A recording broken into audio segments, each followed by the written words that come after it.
Hello friends, good morning everyone.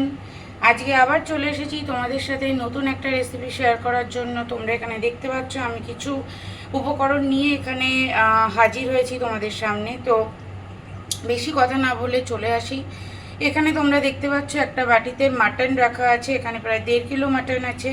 এখানে কিছু spices, কিছু মশলা পেস্ট করা আছে। এখানে একটা পেঁয়াজ পেস্ট করা আছে। তো এই সব কিছু নিয়ে আমি আজকে মাটনের রেসিপি করব। গরমকালে হালকাভাবে মাটন কিভাবে খাওয়া যায় সেটাই আজকের আমার রেসিপির মেন উদ্দেশ্য। তো বেশি কথা না বলে চলো শুরু করি। সবার আগে আমি নুন দিয়ে নেব। এই যে তোমরা দেখতে পাচ্ছ এই চামচে 1 চামচ, 2 চামচ, 3 চামচ আর একটুখানি, ঠিক আছে। এখানে যে নুন দিলাম সেটা মাথায় রেখে যখন আমি মাটন রান্না করব সেই হিসেবে আমি নুন দেবো। আর দেবো একটু হলুদ।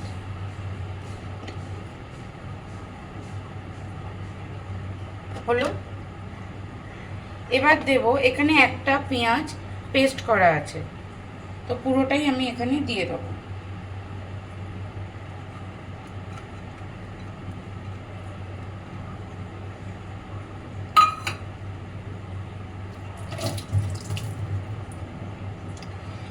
এইখানে আছে, এখানে দেখো একটা মশলা আমি টিফিন বক্সে করে বেশ কিছুটা করে রেখেছি। এখানে আছে প্রায় 20-22 কোয়া মতো রসুন পেস্ট, রসুন, প্রায় 100 গ্রাম আদা, 3 চামচ মতো ধনে, ঠিক আছে, আর 4-5টা লঙ্কা একসাথে পেস্ট করা আছে। তো এখান থেকে কিছু চামচ আমি এর মধ্যে দেব। 1 চামচ, এই যে চামচের সাইজ, 2, 3, 4, 5। মানে এটাই আমাদের মেন মশলা মাটনের। আমি দিলাম 5 চামচ আর কিছুটা। এবারে আমি সব একসাথে মিক্স করব। আমি কিন্তু কোনো তেল দেব না, কোনো দই দেব না। নর্মালি আমি মাংসে কখনোই আমি দই ইউজ করি না, কেননা মাংসের সাথে না দুধটা ঠিক যায় না। দইটা তো মিল্ক প্রোডাক্ট। তো মাংসের সাথে তোমরা চিকেন করো আর মাটন করো, কোনো রকম মাংসের সাথেই দইটা যায় না। দইটা দেওয়াটা ঠিক না, সেটা অনেক বেশি রিচ হয়ে যায়। হ্যাঁ, বিয়ের বাড়ি বা অনুষ্ঠান বাড়িতে দই ইউজ করা হয়, বা কোনো জায়গায় খুব রিচ রান্না হলে হয়। নর্মালি আমি বাড়িতে রান্না করলে কখনোই আমি দইটা চিকেন মাটন কিছুর সাথেই দিই না, ঠিক আছে। আর মশলার মধ্যে তোমরা হয়তো ভাবতেই পারো যে জিরে দিচ্ছি না, খালি ধনে। মাংসতে জিরের থেকে ধনের টেস্টটা বেশি ভালো লাগে, ঠিক আছে।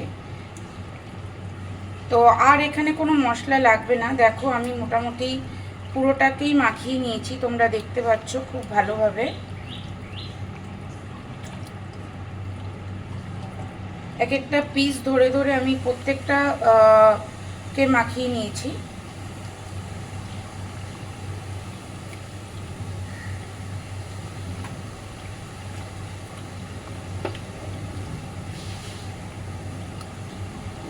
এইভাবে মাখিয়ে আমি রাখবো 1 ঘন্টা, মিনিমাম 1 ঘন্টা। তোমরা চাইলে 1 ঘন্টার বেশি রাখতে পারো, তবে মিনিমাম 1 ঘন্টা তোমাকে রাখতে হবে।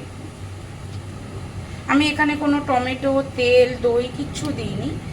দই তো আমি দেবই না, টমেটো দেবো রান্না করার সময়, সেটাও তোমাদের সাথে শেয়ার অবশ্যই করব, ঠিক আছে। তো বন্ধুগণ, আমার মাখানো হয়ে গেছে। এবার এটাকে আমি চাপা দিয়ে রেখে দেবো বেশ কিছুক্ষণ। তো ফ্রেন্ডস, আমার মাখানো হয়ে গেছে। এবার দেখো আমি এটাকে চাপা দিয়ে রেখে দিচ্ছি, ঠিক আছে।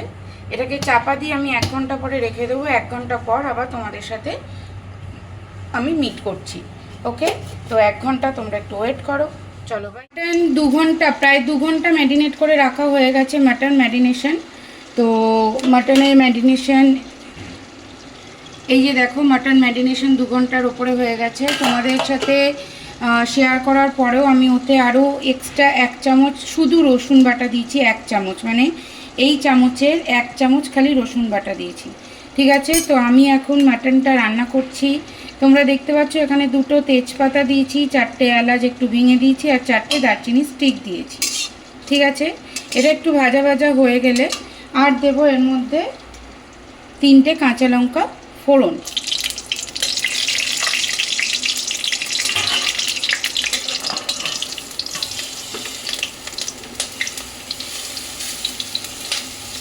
একটু নুন দিয়ে দিলাম তেলের মধ্যে, তাতে লঙ্কাটা ফাটবে না।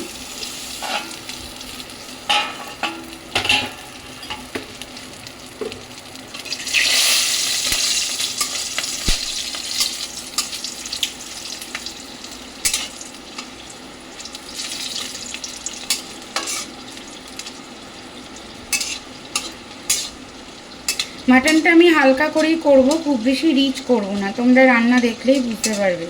নর্মালি মাটন রান্না করতে সময় অনেকটাই লাগে। ঠিক আছে, এই সব কিছু মোটামুটি ভাজা ভাজা হয়ে গেছে। আমি এর মধ্যে দিয়ে দেবো, এখানে 7খানা পেঁয়াজ কুচানো আছে, 7খানা পেঁয়াজ এরকম লম্বা লম্বা করে কুচোনো আছে। আমি এগুলোকে ভেঙে ভেঙে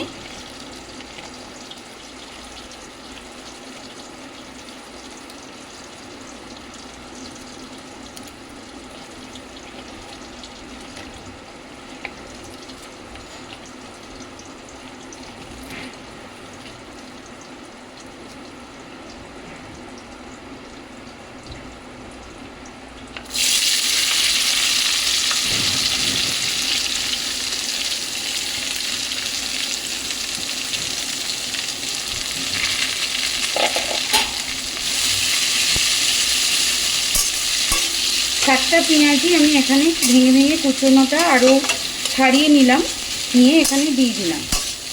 এর মধ্যে আমি এখন নুন টুন কিচ্ছু দেব না।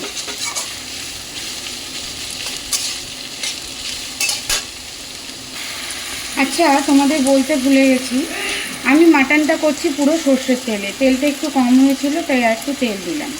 মাটনটা সবসময়, মাটন চিকেন সবসময় সর্ষের তেলে করার চেষ্টা করবেন, তাহলে স্বাদটাও খুব সুন্দর হয়।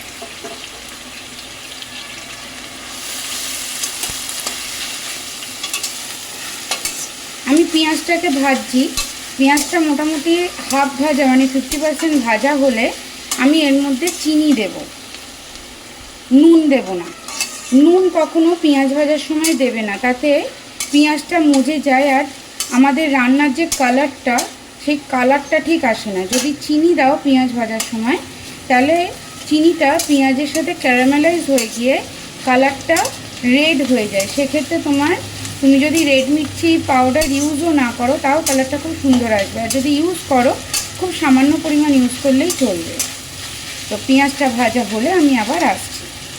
দেখো পেঁয়াজটা হাফ ভাজা হয়ে গেছে, 50% ভাজা কমপ্লিট।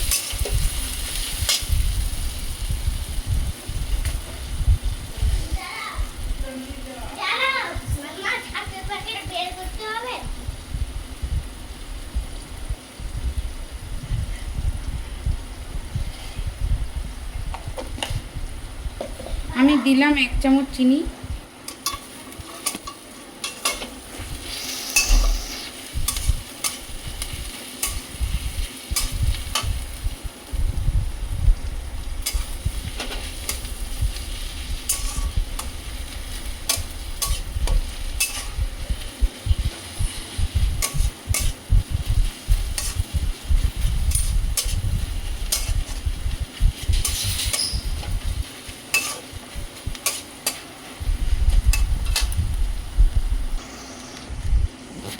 আচ্ছা আমি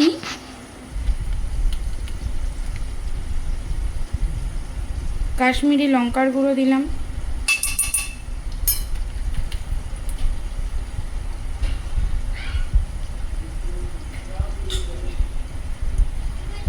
আর দেব 1 চামচ গরম মশলা। এটা কষানোর সময়, ঠিক আছে, কষানোর সময় দিলাম 1/4 কাশ্মীরি লঙ্কার গুঁড়ো আর 1 চামচ গরম মশলা।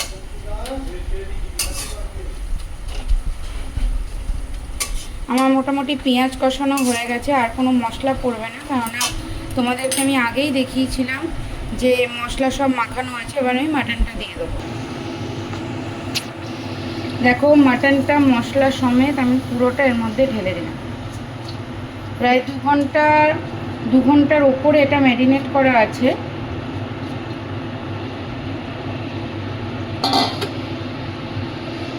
মাটন কিন্তু রান্না করার সময় পুরো ফুটন্ত গরম জল দিতে হবে, ঠান্ডা জল চলবেই না।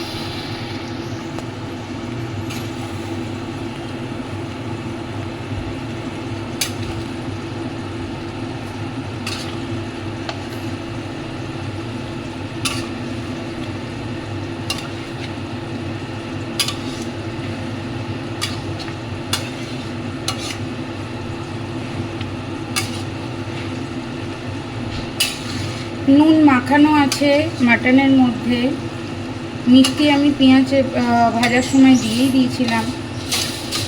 এখন খালি কষানোর পালা। এইভাবে মাটনটা উল্টে পাল্টে কন্টিনিউয়াসলি তোমাদের কষিয়ে যেতে হবে যতক্ষণ না মাটন সেদ্ধ হচ্ছে। চাইলে আমি এখনও আমি ডিসাইড করিনি প্রেশারে করবো না কড়াইতে, তো অবশ্যই সেটা তোমাদের সাথে শেয়ার করব, যেটাই করি। তো আপাতত কড়াইতে এটা কষানো হবে, তো ওটা কষানো হোক, তারপর আমি আবার ব্যাক করছি। দেখো মাটনটা মোটামুটি অনেকটাই কষানো হয়েছে। আমি চাপা দিয়ে দিয়ে মাটনটাকে কষিয়েছি।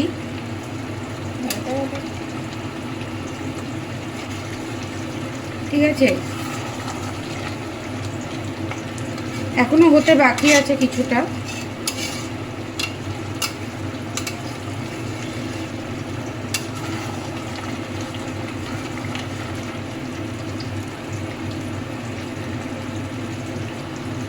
মাটন অনেকটাই দেখো খুন্তি ডেবে যাচ্ছে, অনেকটাই সেদ্ধ হয়ে গেছে, দেখো খুন্তি ঢুকে যাচ্ছে। আমি এবারে এই অবস্থায় এখানে 3টে টমেটো আমি পেস্ট করে রেখেছি। এখানে আমি 3টে টমেটো পেস্ট করে রেখেছি। ঠিক আছে, তো এই 3টে টমেটো আমি এখানে দিয়ে দেবো।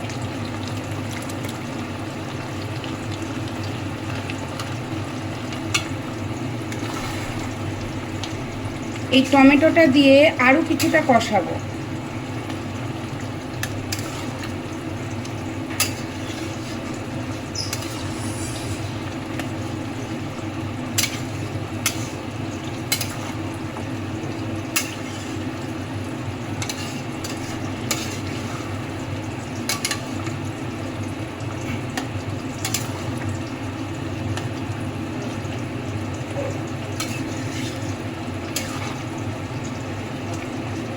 মাংসটা যখন এরকম ডেবে যাচ্ছে, এটা মেটে দেখো, মাংসতে খুন্তি বসালে মাংসটা, দাঁড়াও খুন্তিটা একটা ভালো পিস তো,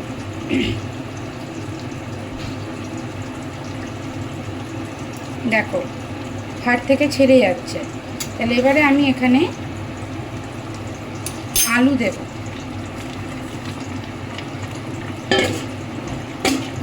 এখানে 7 পিস আলু 2 টুকরো করা আছে, মানে 14 পিস।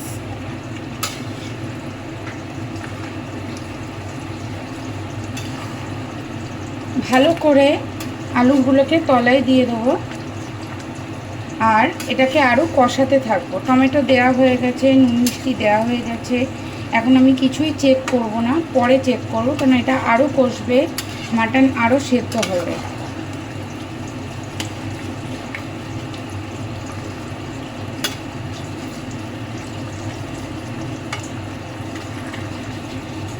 তাহলে এটা কষুক, তারপরে আমি আবার ফিরে আসছি। মোটামুটি তোমার ঘন্টাখানেক মতো কড়াইতে কষানো হয়ে গেছে। তো কড়াইতে কষানো হয়ে যাওয়ার পর আমি দেখছি এটা সেদ্ধ হতে সময় লাগছে, আমার কাছে সময়টাও কম। তো আমি প্রেসারে দিয়ে দিলাম, আলুগুলোকে তুলে নিয়েছি, নাহলে আলুগুলো দিয়েছিলাম, এই যে দেখো আলুগুলোকে আমি তুলে নিয়েছি, নাহলে আলুগুলো সব গলে যাবে। তো আলুগুলো পরে দেব, প্রেসারে দিয়ে 3টে সিটি পড়বে, দেন সিটি পুরো উঠে যাওয়ার পর তারপরে আলু দিয়ে আমি আরেকটা সিটি মারবো, বা জাস্ট সিটি ওঠার আগে আমি ওটাকে বন্ধ করে দেবো। তো প্রেসারে হোক, তারপরে আমি আবার চিকেনটা প্রেসারে দিয়েছিলাম, 3টে সিটি মেরে পুরো সিটি হওয়া পর্যন্ত ওয়েট করে বন্ধ করেছি। মাটনটা দেখো, কালারটা দেখো, আমি তোমাদের সামনেই সব দিয়েছি, কালারটা দেখো। আর মাটন দেখো হাড় থেকে ছেড়ে যাচ্ছে, দেখেছো? তার মানে মাটনটা পুরো সেদ্ধ হয়ে গেছে।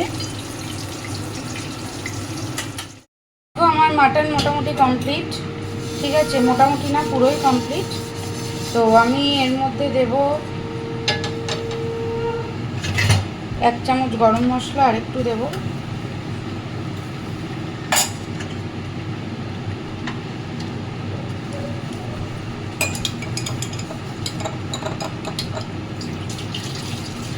আর দেব 1 চামচ ঘি, 1/2 চামচ দিলাম আর 1/2 চামচ।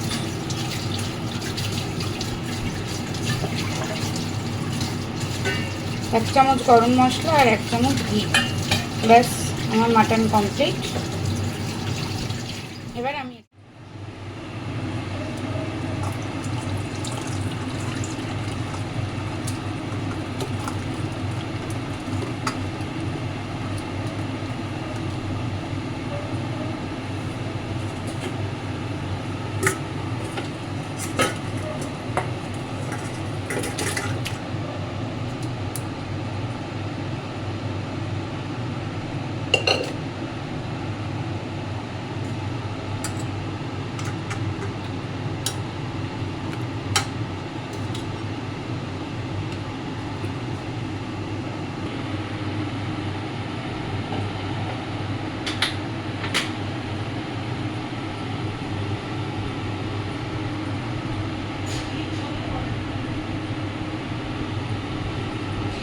আমার রেসিপি যদি তোমাদের ভালো লেগে থাকে অবশ্যই আমার চ্যানেলকে সাবস্ক্রাইব করো, শেয়ার করো, লাইক করো, কমেন্ট করো, তাতে আমি আরও মোটিভেট হতে পারবো, এরকম সুন্দর সুন্দর রেসিপি তোমাদের সামনে আরও নিয়ে আসতে পারবো। Thank you.